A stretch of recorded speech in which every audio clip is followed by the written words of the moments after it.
let's do some buy or sell, right? I'm gonna throw out a Mhm. couple statements. You got to tell me if you're buying or selling it, okay? Okay. Let's rock and roll. Max Crosby has played his last game with the Las Vegas Raiders. Buy or sell? I'm buying this. Yep. This has become a major issue for the Raiders, whether it was them wanting to explore trading him at the deadline, him not wanting to leave, them coming to terms, then this organization having massive failure this year as far as what the expectations were. Then they now have shut him down. He has been very vocal about he is not happy about that. That's not what he's wanted to do. And then when you think about where this organization is as a whole, and what they need to do to revitalize this That's where I was team going. very Yep. quickly. There is no other asset to move on from other than Max Crosby that has value to turn this around. And this is why at the trade deadline, a lot of people were calling for him. It's going to be the same situation now. It's time to move on for both sides. I think the nail in the coffin was shutting him down here at the end of the year. I think Mhm. he's wanted to stay. He's been very vocal about wanting to stay. I don't think that's the case anymore because now the two sides have severed their relationship in a way that I don't think he's going to come back from. So, yeah, I don't think we see him play in Vegas anymore. Yeah, and I mean, you've been around this industry long enough, right? We know what this is. They're shutting him down just to make sure that he doesn't get hurt. So then that way he's a healthy, tradable commodity, right? At the end of the Correct. day. Real quick, the part that you hit on is where the franchise currently stands, and they need an infusion of talent, right? At the Yep. end of the day, and the way you get that talent is through the draft. And I looked at Pete Carroll during his time with the Seattle Seahawks in that rebuild process, right? And so I'm gonna name off some picks that were not first round picks because what I'm saying is that you need as many picks that you can get. Russell Wilson was a third rounder. Bobby Wagner was a second rounder. Richard Sherman was a fifth rounder. Cam Chancellor was a fifth round pick. Golden Tate was a second round pick. Tyler Lockett was a third rounder, and Doug Baldwin was undrafted, right? So when you look at that situation, then you say, you know what? We have to draft. We have to draft well and really build this thing. And unfortunately, it's just a wrong timing type of situation for Max Crosby. And honestly, I think it'll be better for him because playing out there Hmm. in Las Vegas, he doesn't get as much credit as he should for being one of the best 100%. pass rushers that we have in the NFL. And I know he's been the face of this organization now for a few years, but the reality is, as big of a competitor as Max is, I can't imagine that he wants to be kind of the last years of his prime. He wants to be part of this rebuild, right? I Mhm. think he thought that this was going to happen. Obviously, Geno Smith, everything that's happened this year, just he's not on the same timeline as them. And for them as an organization, they're going to be faced with some tough challenges and some tough conversations. And now Tom Brady's a part of those conversations. I don't envision that this is the only logical option for them. Yep. There's really no other ones. So I think for both sides, that's what's going to happen. And Max will have to eventually come back, sign a 1-day contract and thank the Raiders at a later time. Yep. All right, let's do this. Buy or sell. Malik Willis will be a starting quarterback week 1 of next season. I'm buying this. I'm buying this because of two reasons. The NFL draft and the pool of talent that's coming out from this quarterback class is way less than what we thought coming into this year. And because of that, there's going to be teams that are hungry for quarterbacks who were potentially thinking about drafting one that now have a guy they've actually seen play in the NFL that they can trust more than a guy that's potentially a guy they would draft in the later rounds. The other component of this is the free agent component of this. There's the free agent class isn't great either. So there are plenty of teams that are looking around and going, okay, we need a new quarterback going into this year. Malik Willis, somebody we've both been around. I've interviewed him. I've spent a lot of time around him. He's a true professional. He's a good teammate. He unlocked part of the offense that even Jordan Love couldn't unlock. Packer fans were arguing on the internet about, oh my God, there are parts of Malik they're doing things we haven't seen. Packer fans, I think you took it a little too far there. But the reality is Malik is a good player, and I think he's going to get an opportunity because of scarcity. There's just not enough good quarterbacks right now, and he's shown that he can play at a high level or a high enough level to be given consideration this upcoming cycle. Yep. No, it's three factors. He's young, he's cheap, he's talented, right? And that Mhm. will give him the opportunity to be able to start. And then the last part I want to hit on real quick is, like you said, it's a supply and demand issue. The NFL Mhm. draft is not giving us 5 to 6 to 7 first rounders like we thought it was going to do. And then the free agent part you hit on. But then I look at these teams: the New York Jets, the Pittsburgh Steelers, the Las Vegas Raiders, the Arizona Cardinals, the Miami Dolphins. That's just six off the top of my head, right? Let alone some of these, shakes and moves that we see in the offseason that are unexpected, potentially the Atlanta Falcons, right? Need quarterbacks. So I think Malik Willis will find his way into being a starting quarterback week 1 of the season. Let's do this. You ready to rock and roll? Yeah, I sure am. All right, let's go. Buy or sell, the Houston Texans are the most dangerous team in the AFC. I'm buying this. I'm buying this because this defense is so Mhm. nasty. Oh my God. When you talk about they're number one in total defense, they're number one in points allowed, they're number one in rushing yards allowed, they're number one in almost every category that matters defensively. And when you do that, you give yourself an opportunity to win, no matter what, no matter what, because they've had below average play offensively, and they're still a top team in the AFC. If you get this version of CJ that you got this last few weeks, right? After coming back from the concussion and the injury and what you've seen, they've also gotten healthier offensively. Their weapons have come back. Their two young rookies have become Jaden Higgins and Jalen Noel have played a bigger part in this offense. If you get just average play from CJ, Yep. this team can beat anybody.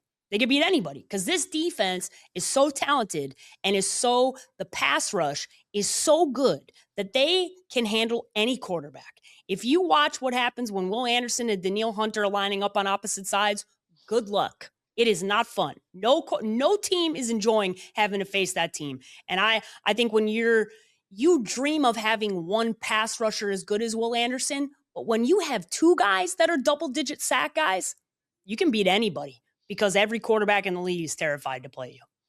Yeah, no, listen, that's where I'm gonna land on this, right? Because I sat there and I went back and forth and I was like, oh man, the most dangerous team, right? And I sat there and said, the defense is dominant, but offensively, what is CJ gonna do with this offense, right? Because it's been average, right? They've been the Yeah. middle of the pack to honestly probably bottom half offense. Mm-hmm. But then I thought about this defense again, and I thought about Derek Stingley, I thought about Will Anderson, I thought about Daniil Hunter, I thought about Jalen Petrie, I thought about Kamari Lassiter, and I said, you know what?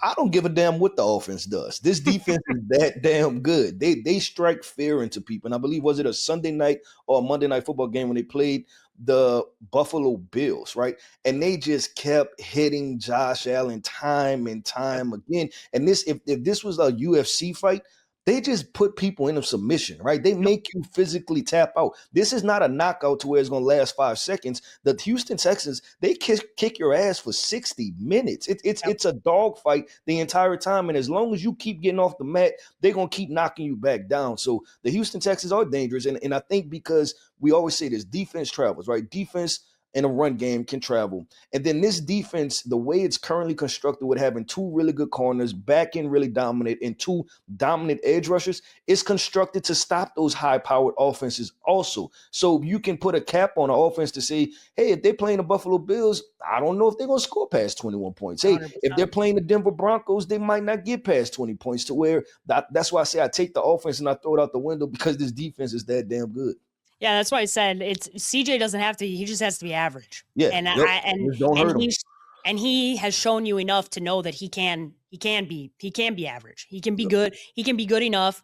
And when you got pass rush like that with corners like that, it's fun to watch. They're the most fun team that I like. That is not a team that I've ever rooted for that I love watching play because it's just Mhm. if you like defense, they are a vintage old school throwback in how they play. They are so Yep. violent and it's almost impossible to score on them. Yep. 100%. Let's do this. Buy or sell. This is Lamar Jackson's last season in Baltimore. Oh, I went back and forth on this one so heavy, but I'm selling this. I'm selling this. He is not. I understand the article that was written in the Baltimore Sun, and I understand all the things that came out about having preferential treatment and the meetings. Yeah, every quarterback in the NFL has special treatment. And I Mhm. don't know who that guy is at the Baltimore Sun, but it sure felt like a hit piece on Lamar Jackson that he had been holstering, just waiting for an opportunity to take a shot at Lamar Jackson. I understand that this year has been an overall disappointment, but they're still in week 18 sitting with an opportunity to win the division and go to the playoffs against the Pittsburgh Steelers on Sunday night. And when you talk about everything that they've endured this year, I understand that this is not what we expected of them, but Lamar Jackson has been hurt all year long. I don't understand why people look to try and figure out what's wrong with him. He's injured. He's been injured. He's fought through it. And I get it. I understand that there's some friction, or there seems to be some friction, but I don't trust this version of media any more than I can throw them. And I don't have any idea who this source was from the Baltimore Sun. It could be a ball boy for all we know. I don't believe that any of that came from John Harbaugh or anybody who actually has a say. And I don't believe that the Baltimore Ravens will be moving on from Lamar Jackson. So I don't think that this is the last season we see him in Baltimore. No, and this is really simple.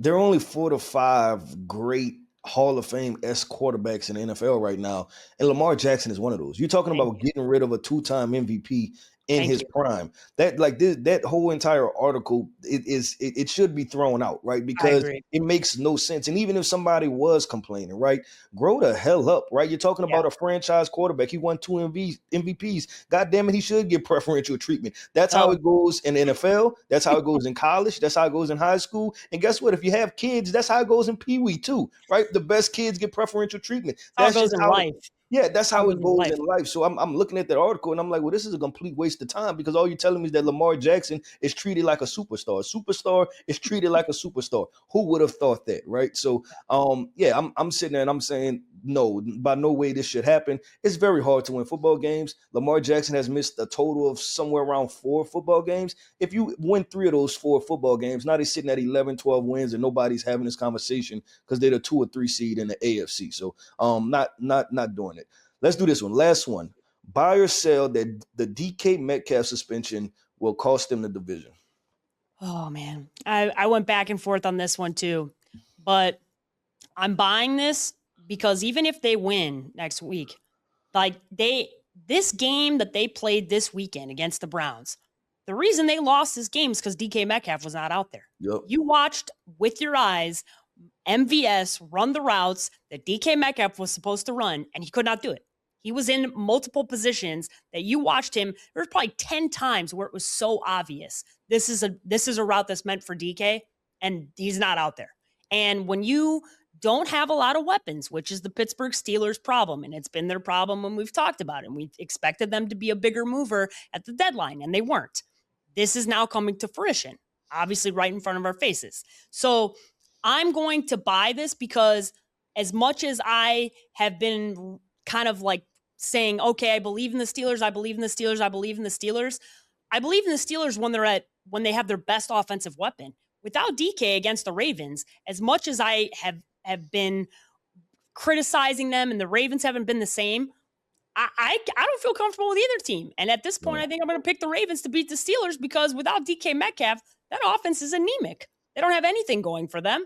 And short of going to Pat Freiermuth at the end of that game, they couldn't get anything going against the Browns. So, yeah, I do think that this suspension will end up costing them, because they don't have enough weapons around this team. And Rodgers, at his age, he needs a number 1 guy, and he doesn't have one.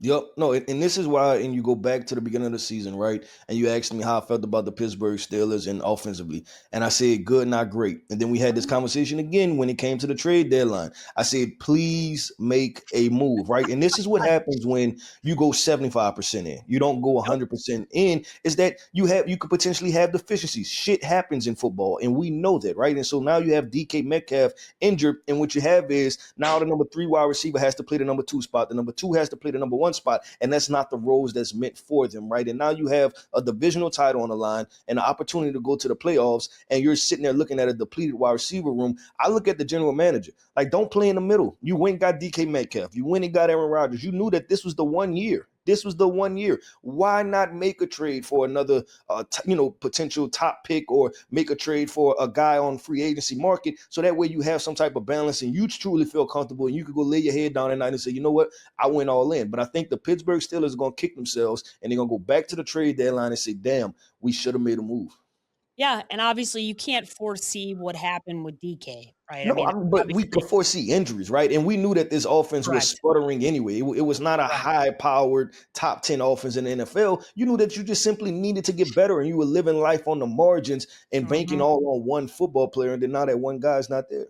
Yeah, it's just it hasn't been enough talent in that room, and unfortunately, they're like a band of misfit toys. They keep getting these guys off the waiver wire, picking guys up. You know, they bring back MBS, they get Adam Thielen after he's waived, but they've got a bunch of guys who are out of their prime or not number ones, and that doesn't add up to. You can't take a bunch of threes and have it Mhm. equal a one. That's One, not how yeah, that it works. don't work like That's that. not how it works.